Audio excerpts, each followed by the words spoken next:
ശാസ്ത്രലോകം.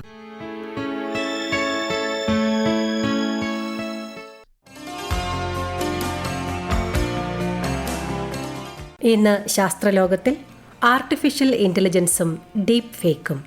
കേരള ശാസ്ത്ര സാങ്കേതിക പരിസ്ഥിതി കൗൺസിലിലെ വിവരസാങ്കേതിക വിഭാഗം മേധാവി ഡോക്ടർ ശബരീഷ് കരുണാകരൻ സംസാരിക്കുന്നു. കമ്പ്യൂട്ടർ സയൻസിലെ എക്കാലത്തെയും വികസിച്ചുകൊണ്ടിരിക്കുന്ന ഒരു മേഖലയാണ് AI. മനുഷ്യനെ പോലെ ചിന്തിക്കുവാനും പഠിക്കുവാനും പ്രശ്നങ്ങൾ പരിഹരിക്കുവാനും മനുഷ്യബുദ്ധിയെ പകർത്താനോ മറികടക്കാനോ കഴിയുന്ന യന്ത്രങ്ങളോ ഇൻ്റലിജൻ്റ് കമ്പ്യൂട്ടർ പ്രോഗ്രാമുകളോ നിർമ്മിക്കാനുള്ള ഒരു സാങ്കേതിക വിദ്യയാണ്. AI ഒരു സമീപകാല സൃഷ്ടിയൊന്നുമല്ല. 1950കളിൽ ഉദയം കൊണ്ട ശാസ്ത്രശാഖയാണ്. 1970കളിൽ AI ഗവേഷണങ്ങൾ നിദ്ര പ്രാപിച്ച് മന്ദഗതിയിൽ നീങ്ങിത്തുടങ്ങി. പക്ഷേ 1990കളിൽ വീണ്ടും ജീവൻ വയ്ക്കുകയും മെഷീൻ ലേണിംഗ് അധിഷ്ഠിത ഡേറ്റ വിശകലനത്തെ അടിസ്ഥാനമാക്കി തീരുമാനങ്ങൾ എടുക്കാൻ കഴിയുന്ന ഇൻ്റലിജൻറ്റ് സിസ്റ്റങ്ങളുടെ വികാസത്തിലേക്ക് നയിക്കുകയും AIയുടെ പുനർജന്മം ആയി അത് അടയാളപ്പെടുത്തുകയും ചെയ്തു. അതിനുശേഷം AI ആഗോള തലക്കെട്ടുകളിൽ സ്ഥാനം പിടിച്ചത് 1997ലാണ്. IBMൻ്റെ deep blue chess grandmaster Garry കാസ്പറോവിനെ പരാജയപ്പെടുത്തിയപ്പോഴാണ് അത്. 2000കളിൽ ഇൻ്റർനെറ്റിൻ്റെയും സോഷ്യൽ മീഡിയയുടെയും ആവിർഭാവത്തോടെ ഡേറ്റയുടെ വിസ്ഫോടനം സംഭവിക്കുകയും വൻതോതിൽ ഡേറ്റ സംഭരണശേഷി വർദ്ധിക്കുകയും ചെയ്തു. ഇതുകൂടാതെ വേഗതയേറിയ പ്രോസസ്സറുകൾ, പ്രത്യേകിച്ച് GPUകൾ, ആ രംഗത്തുണ്ടായ മുന്നേറ്റവും big data, cloud computing, robotics തുടങ്ങിയ മേഖലയിലെ മുന്നേറ്റങ്ങളും ലോകമെമ്പാടുമുള്ള പ്രോഗ്രാമർമാർ കൈകോർക്കുന്ന ഓപ്പൺ സോഴ്സ് വികസന രീതിയും ഒക്കെ കൂട്ടിച്ചേർന്ന് AI ലോകം മുഴുവൻ കൊടുങ്കാറ്റായി വ്യാപിക്കാൻ അവസരമുണ്ടാക്കുകയും ചെയ്തു.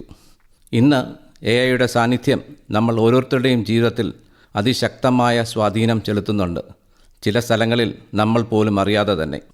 ഇനി നമുക്ക് എങ്ങനെയാണ് മെഷീനുകളെ അല്ലെങ്കിൽ പ്രോഗ്രാമുകളെ ബുദ്ധിമാന്മാരാക്കുന്നത് എന്ന് മനസ്സിലാക്കാം. നമ്മളൊക്കെ എങ്ങനെയാണ് കാര്യങ്ങൾ പഠിച്ചത്? നമ്മുടെ അനുഭവങ്ങളിൽ നിന്നല്ലേ? മനുഷ്യൻ അവൻ്റെ അനുഭവങ്ങളിൽ നിന്നും ഇടപെടുന്ന സാഹചര്യങ്ങളിൽ നിന്നും നിരവധി കാര്യങ്ങൾ പഠിക്കുന്നു. ഒരു പക്ഷേ ഔപചാരിക വിദ്യാഭ്യാസത്തിൽ നിന്നും വായനകളിൽ നിന്നും ലഭിക്കുന്ന അറിവിനേക്കാൾ വളരെ കൂടുതലായിരിക്കും അത്. ഉദാഹരണത്തിന്, തീയിൽ തൊട്ടാൽ കൈപൊള്ളുമെന്നും മുളക് എരിയുമെന്നും പാവയ്ക്ക കഴിക്കുമെന്നും തുടങ്ങിയവയൊക്കെ അത്തരം അനുഭവങ്ങളാണ്. ഒരു മെഷീനെ സംബന്ധിച്ചിടത്തോളം എക്സ്പീരിയൻസ് എന്ന് പറയുന്നത് ഡേറ്റയാണ്. ഇതേ രീതിയിൽ യന്ത്രങ്ങളുടെ അനുഭവത്തിലൂടെ അല്ലെങ്കിൽ പ്രവൃത്തി പരിചയത്തിലൂടെ അറിവുകൾ നേടാൻ സഹായിക്കുക എന്നത് AIയുടെ ഉപശാഖയായ മെഷീൻ ലേണിംഗിലൂടെയാണ്. വിശദമായ പ്രോഗ്രാമിംഗ് കൂടാതെ തന്നെ മെഷീനുകൾക്ക് നൽകിയിരിക്കുന്ന ഡേറ്റയിൽ നിന്നും പഠിക്കുവാനും പാറ്റേണുകൾ കണ്ടെത്തുവാനും സ്വയം മെച്ചപ്പെടുത്തുവാനും ഈ പാറ്റേണുകൾ ഉപയോഗിച്ച് പുതിയ ഡേറ്റ വിശകലനം ചെയ്യുവാനും പ്രവചനം നടത്തുവാനും സാധ്യമാകുന്നത് മെഷീൻ ലേണിംഗിലൂടെയാണ്. ഇത് 3 തരത്തിൽ നടപ്പിലാക്കാൻ പറ്റും. 1 supervised learning, 2 unsupervised learning, 3 reinforcement learning. Supervised learning ഇവിടെ ഗുരുക്കന്മാർ പഠിപ്പിക്കുന്നത് പോലെയാണ് പഠനരീതി. ഉദാഹരണത്തിന്, മെഷീനുകളെ ആപ്പിളും ഓറഞ്ചും തിരിച്ചറിയാൻ പഠിപ്പിക്കുമ്പോൾ ഡേറ്റയായി നൽകുന്ന ചിത്രങ്ങൾക്ക് ഇത് ആപ്പിളാണ്, ഇത് ഓറഞ്ചാണ് എന്ന് നമ്മൾ ടാഗ് അല്ലെങ്കിൽ ലേബൽ ചെയ്ത് കൊടുക്കുന്നു. ഈ ഡേറ്റയിൽ നിന്നും പാറ്റേണുകൾ കണ്ടെത്തി അത് മനസ്സിലാക്കി തിരിച്ചറിയാൻ കമ്പ്യൂട്ടർ സ്വയം പഠിക്കുന്നു. പക്ഷേ നമ്മളൊരു പച്ച നിറത്തിലുള്ള ആപ്പിളിൻ്റെ പടമാണ് നൽകുന്നതെങ്കിൽ അതിനെ മെഷീൻ ആപ്പിളായി തിരിച്ചറിയുകയില്ല. കാരണം നമ്മൾ പഠിപ്പിക്കാൻ ഉപയോഗിച്ചത് മുഴുവൻ ചുവന്ന നിറത്തിലുള്ള ആപ്പിളിൻ്റെ പടങ്ങളായിരുന്നു. പറഞ്ഞു വരുന്നത് ഡേറ്റയുടെ പ്രസക്തിയെ പറ്റിയാണ്. എത്രത്തോളം ആഴത്തിലും വൈവിധ്യമാർന്നതും വ്യക്തതയുള്ളതുമായ ഡേറ്റ ഉപയോഗിച്ചാണ് യന്ത്രങ്ങളെ പഠിപ്പിക്കുന്നത് എങ്കിൽ അത്രയും കൃത്യതയും തിരിച്ചറിവും ആ മെഷീനുണ്ടാകും. അതായത്, നമ്മളൊരു വിഷയത്തെപ്പറ്റി ഒരു പുസ്തകം വായിച്ചാൽ ലഭിക്കുന്ന അറിവും അതേ വിഷയത്തിൽ തന്നെ 4, 5 അല്ലധികമോ പുസ്തകങ്ങൾ വായിച്ചാൽ കിട്ടുന്ന അറിവിൻ്റെ അന്തരം പോലെയാണ്. മറ്റൊരു ഉദാഹരണം നമ്മളെ നിത്യജീവിതത്തിൽ നിന്ന് എടുക്കാം. ഫേസ്ബുക്കിൽ ഒരു ഫോട്ടോ നമ്മൾ ഇടുമ്പോൾ ഉടനെ ടാഗ് ചെയ്യാനുള്ള ഓപ്ഷൻസ് വരും. നിങ്ങൾക്കും നിങ്ങളുടെ സുഹൃത്തുക്കൾക്കുമൊക്കെ സജഷൻസ് വരും. ആദ്യമൊക്കെ ഇത്തരം സജഷൻസ് സെറ്റായിരിക്കും. നിങ്ങളത് ശരിയാക്കുമ്പോൾ ഫേസ്ബുക്കിന് നിങ്ങളുടെ മുഖമുള്ള ഒരു ഫോട്ടോ കിട്ടും. ഓരോ തവണ ഫോട്ടോ ഇടുന്തോറും സജഷൻസ് മെച്ചപ്പെടും. കാരണം നിങ്ങളുടെ പല പോസ്റ്റിലും പല ആംഗിളിലുമുള്ള ഫോട്ടോകൾ ഫേസ്ബുക്കിൻ്റെ AI എഞ്ചിൻ മനസ്സിലാക്കും. ഈ ഫോട്ടോകൾ വെച്ച് ഫേസ്ബുക്കിൻ്റെ മെഷീൻ സ്വയം പഠിക്കും. ഒരു കുഞ്ഞിനെ കാണിച്ച് ഇത് പൂവാണ് എന്ന് പഠിപ്പിക്കുന്നത് പോലെ. അങ്ങനെ കോടാനകോടി ഡേറ്റകളും ഇൻപുട്ടുകളും വിശകലനം ചെയ്ത് കൂടുതൽ ബുദ്ധി ഫേസ്ബുക്ക് ആർജിക്കും. ഇനി അൺസൂപ്പർവൈസ്ഡ് മെഷീൻ ലേണിംഗ് എന്താണെന്ന് മനസ്സിലാക്കാം.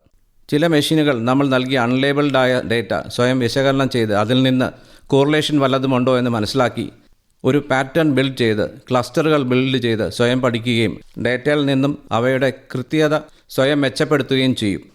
ടീച്ചറില്ലാതെ സ്വയം പഠിക്കുന്ന കുട്ടികളെ പോലെയാണിത്. ഇനി ഈ കാര്യം കുറച്ചുകൂടി മനസ്സിലാക്കാൻ ചില ഉദാഹരണങ്ങൾ നോക്കാം. നെറ്റ്ഫ്ലിക്സ് നിങ്ങളുടെ ഇഷ്ടാനുസരണമനുസരിച്ച് സിനിമകൾ നിർദ്ദേശിക്കുന്നത് നിങ്ങൾ കണ്ട സിനിമകളുടെ റേറ്റിംഗ് ഉപയോഗിച്ചാണ്. നിങ്ങൾ ഇഷ്ടപ്പെടാൻ സാധ്യതയുള്ള സിനിമകൾ കണ്ടെത്താൻ സൂപ്പർവിഷൻ ഇല്ലാത്ത മെഷീൻ ലേണിംഗ് ആൽഗോരിതം ആണ് ഉപയോഗിക്കുന്നത്. നിങ്ങൾ എന്താണ് കാണുന്നതെന്ന് ആരും അതിനെ പഠിപ്പിച്ചിട്ടില്ല, അത് സ്വയം കണ്ടെത്തി പഠിക്കുകയാണ്. മൂന്നാമത്തെ പഠന രീതിയാണ് റീഇൻഫോഴ്സ്മെൻറ്റ് ലേണിംഗ്. കുട്ടികൾ എങ്ങനെയാണ് സൈക്കിൾ ചവിട്ടാൻ പഠിക്കുന്നത്? വീണു പോകുന്നു, എഴുന്നേൽക്കുന്നു, വീണ്ടും ശ്രമിക്കുന്നു. ഈ ബുദ്ധിമുട്ടി പഠിക്കൽ തന്നെയാണ് റീഇൻഫോഴ്സ്മെൻറ്റ് ലേണിംഗ് ചെയ്യുന്നത്. പരീക്ഷണത്തിലൂടെയും തിരുത്തലിലൂടെയും റീഇൻഫോഴ്സ്മെൻറ്റ് ലേണിംഗ് ആൽഗോരിതങ്ങൾ സ്വയം പഠിക്കുകയും മെച്ചപ്പെടുകയും ചെയ്യുന്നു. റീഇൻഫോഴ്സ്മെൻറ്റ് ലേണിംഗിൻ്റെ പ്രത്യേകത മുൻപ് പരിചിതമല്ലാത്ത സാഹചര്യങ്ങളിൽ മെഷീനുകൾ സ്വയം പഠിക്കുകയും ആദ്യമൊക്കെ വരുത്തുന്ന തെറ്റുകളിൽ നിന്ന് ശരിയായ രീതി മനസ്സിലാക്കുകയും അതിനെ നിരന്തരം ഇംപ്രൂവ്മെൻറ്റ് നടത്തി മുന്നോട്ട് പോവുകയും ചെയ്യുന്ന രീതിയാണ്. ഉദാഹരണത്തിന് ചന്ദ്രയാൻ ദൗത്യത്തിൽ ചന്ദ്ര ഉപരിതലത്തിൽ ഇറങ്ങുവാൻ വേണ്ടി വിക്രം ലാൻഡറിന് മുൻകൂട്ടി നിശ്ചയിച്ച ഒരു സ്ഥലം ഇല്ലായിരുന്നു. ഭൂമിയിൽ വെച്ച് പല പരീക്ഷണങ്ങളും നടത്തി ലാൻഡറിന് ഗർത്തങ്ങളെക്കുറിച്ച് മനസ്സിലാക്കാൻ പഠിപ്പിക്കുകയും പരന്ന ഉപരിതലം എത്തുമ്പോൾ അതിന് ഒരു പോസിറ്റീവ് റീഇൻഫോഴ്സ്മെൻറ്റ് നൽകുകയും നിരപ്പായ പ്രദേശമാണ് ഇറങ്ങുവാൻ അഭികാമ്യമെന്ന് മനസ്സിലാക്കി കൊടുക്കുകയും ചെയ്തു. ചന്ദ്ര ഉപരിതലം പുതുമ നിറഞ്ഞതായിരുന്നുവെങ്കിലും ലാൻഡറിലെ AI ഘടകങ്ങൾ ക്യാമറയിലൂടെ ലഭിച്ച ദൃശ്യങ്ങൾ സസൂക്ഷ്മം വിശകലനം ചെയ്യുകയും അവിടുത്തെ ഗർത്തങ്ങളുടെ വ്യാസവും ആഴവും ഒക്കെ മനസ്സിലാക്കി സുരക്ഷിതമായ ഒരു പരന്ന ഉപരിതലം കണ്ടുപിടിക്കുകയും അവിടെ ഇറങ്ങുകയുമായിരുന്നു. മുൻപ് വിവരിച്ച രീതികൾ കൂടാതെ മെഷീൻ ലേണിങ്ങിൻ്റെ ഉപശാഖയായ ഡീപ്പ് ലേണിംഗ് എന്ന ഒരു പഠന രീതി കൂടിയുണ്ട്. ഇവിടെ നമ്മുടെ തലച്ചോറുകളിലെ ന്യൂറോണുകളെ മാതൃകയാക്കി മെഷീനുകൾ ബുദ്ധിയുണ്ടാക്കുന്ന രീതിയാണ്. ഡീപ്പ് ലേണിങ്ങിൻ്റെ അവിഭാജ്യ ഘടകമാണ് ബിഗ് ഡേറ്റ. കോടാനകോടി ഡേറ്റാ ശേഖരം പഠിച്ച് അതിൽ നിന്നും നിഗമനങ്ങൾ നടത്തി മനുഷ്യൻ്റെ തലച്ചോറിനെ സിമുലേറ്റ് ചെയ്യുകയാണ് ഡീപ്പ് ലേണിംഗ് ചെയ്യുന്നത്. AI രംഗത്തെ അടുത്തിടെ ഉണ്ടായ ഏറ്റവും പ്രധാനപ്പെട്ടതും പ്രയോജനപരവുമായ വികാസമാണ് GPT-4 എന്ന സാങ്കേതികവിദ്യ. നമുക്കതിനെ പരിചയപ്പെടാം. ജനറേറ്റീവ് പ്രീ ട്രെയിൻഡ് ട്രാൻസ്ഫോമർ എന്നാണ് ഇതിൻ്റെ പൂർണ്ണരൂപം. മനുഷ്യബുദ്ധിയും AIയും തമ്മിലുള്ള അകലം കുറഞ്ഞുവെന്ന് തോന്നിത്തുടങ്ങിയത് നമ്മളോട് നമ്മളെപ്പോലെ തന്നെ നമ്മുടെ ഭാഷയിൽ സംസാരിക്കാൻ ശേഷിയുള്ള ChatGPT-3യുടെ വരവോടെയാണ്. ChatGPT-3 ഒരു വലിയ ഭാഷാ മോഡലാണ്. അത് ടെക്സ്റ്റ് പരിശീലനം നേടിയിട്ടുണ്ട്. ഇത് ടെക്സ്റ്റ് സൃഷ്ടിക്കാനും ഭാഷകൾ വിവർത്തനം ചെയ്യാനും വ്യത്യസ്ത തരത്തിലുള്ള ക്രിയേറ്റീവ് ഉള്ളടക്കങ്ങൾ എഴുതാനും നിങ്ങളുടെ ചോദ്യങ്ങൾക്ക് വിവരദായകമായ രീതിയിൽ ഉത്തരം നൽകുവാനും പ്രാപ്തിയുള്ളതാണ്.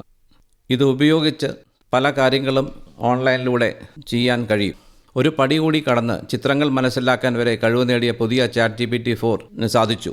എന്നാൽ GPT-4നെയും കടത്തിവെട്ടി കഴിഞ്ഞ ഡിസംബർ 6-ാം തീയതി ഗൂഗിൾ പുറത്തിറക്കിയ ജെമിനി എല്ലാ റെക്കോർഡുകളും ഭേദിച്ച് ലോകത്തെ ഞെട്ടിച്ചിരിക്കുകയാണ്.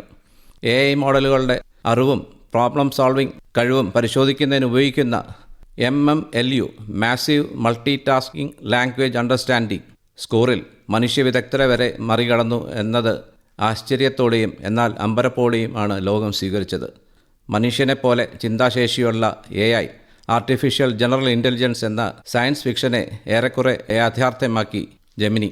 ഇപ്പോഴും മനുഷ്യബുദ്ധിക്ക് കീഴിൽ തന്നെയാണ് AI പ്രവർത്തിക്കുന്നത്. അതുകൊണ്ട് തന്നെ ഈ ചാറ്റ്ബോട്ടിൻ്റെ പ്രതികരണങ്ങൾ പലപ്പോഴും പരിമിതവും പരമ്പരാഗതവുമാണ്. ചിലപ്പോൾ ഇത് തെറ്റായ വിവരങ്ങൾ നൽകുകയോ വസ്തുതാപരമല്ലാത്ത പ്രസ്താവനകൾ നടത്തുകയോ ചെയ്യും. എന്നിരുന്നാലും AI ഇപ്പോഴും മനുഷ്യബുദ്ധിക്ക് തുല്യമല്ല. അതിന് ഒരു മനുഷ്യനെപ്പോലെ ചിന്തിക്കുവാനും പ്രവർത്തിക്കുവാനും കഴിയില്ല. AI നമ്മുടെ കൂട്ടുകാരനാണ്.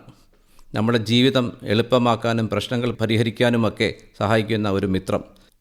AI നമ്മുടെ ജീവിതത്തിൽ എല്ലാ മേഖലകളിലും സ്വാധീനം ചെലുത്തുന്നു.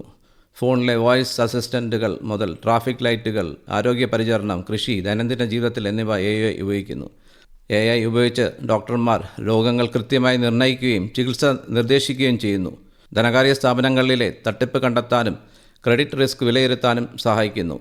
ട്രാഫിക് തിരക്ക് കുറയ്ക്കാനും യാത്രാസമയം കുറയ്ക്കാനും സഹായിക്കുന്നു.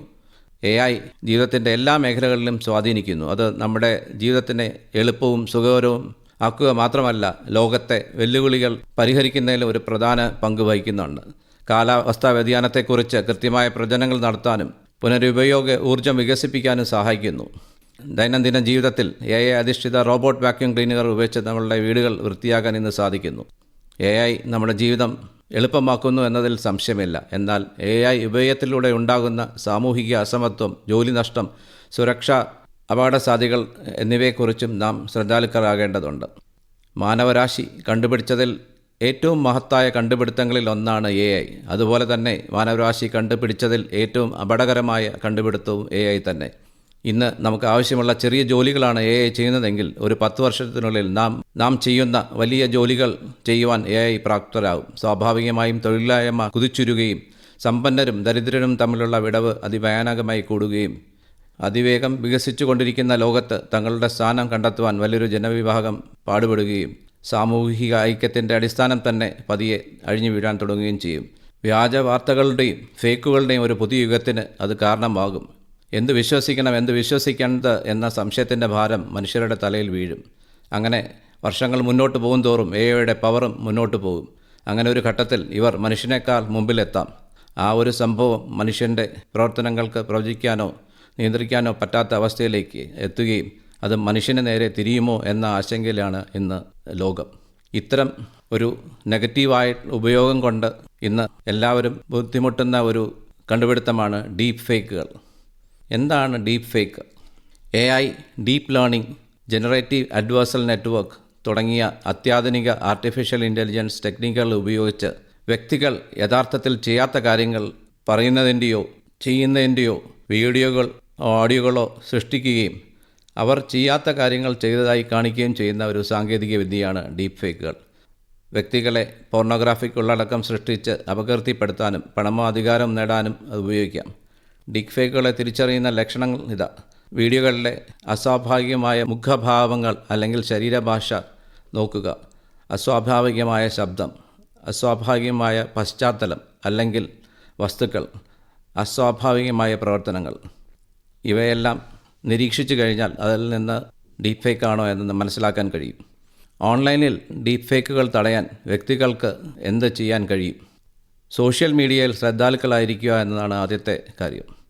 നിങ്ങളുടെ ഓൺലൈൻ സുരക്ഷ ശക്തിപ്പെടുത്തുക, നിങ്ങളുടെ ഓൺലൈൻ ഡേറ്റ സംരക്ഷിക്കുക, നിങ്ങളുടെ ഫോട്ടോസും വീഡിയോസും എല്ലാം ആരെല്ലാം കാണുന്നു എന്ന് മനസ്സിലാക്കുകയും അത് നിയന്ത്രിക്കുകയും ചെയ്യുക. ഒരാളുടെ ഡീപ്പ് ഫേക്ക് ഓൺലൈനിൽ കണ്ടെത്തിയാൽ എന്താണ് ചെയ്യേണ്ടത്?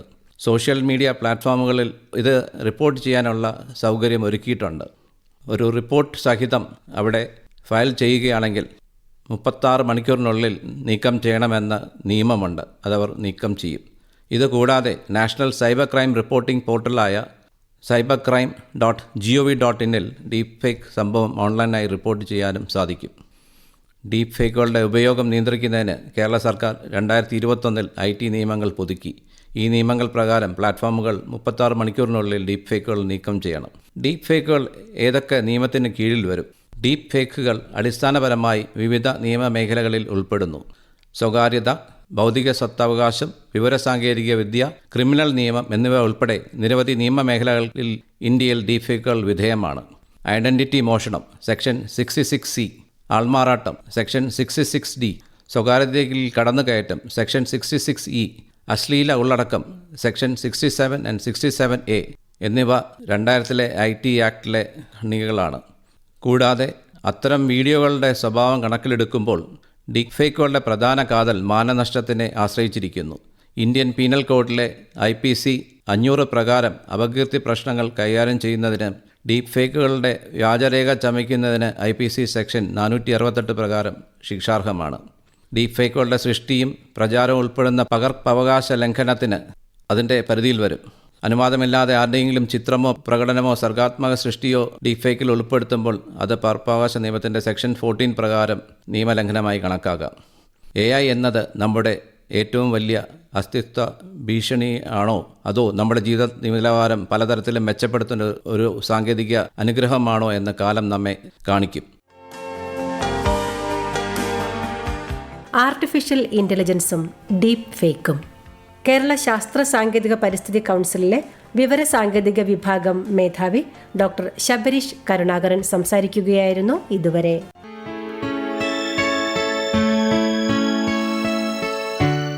ശാസ്ത്രലോകം സമാപിക്കുന്നു.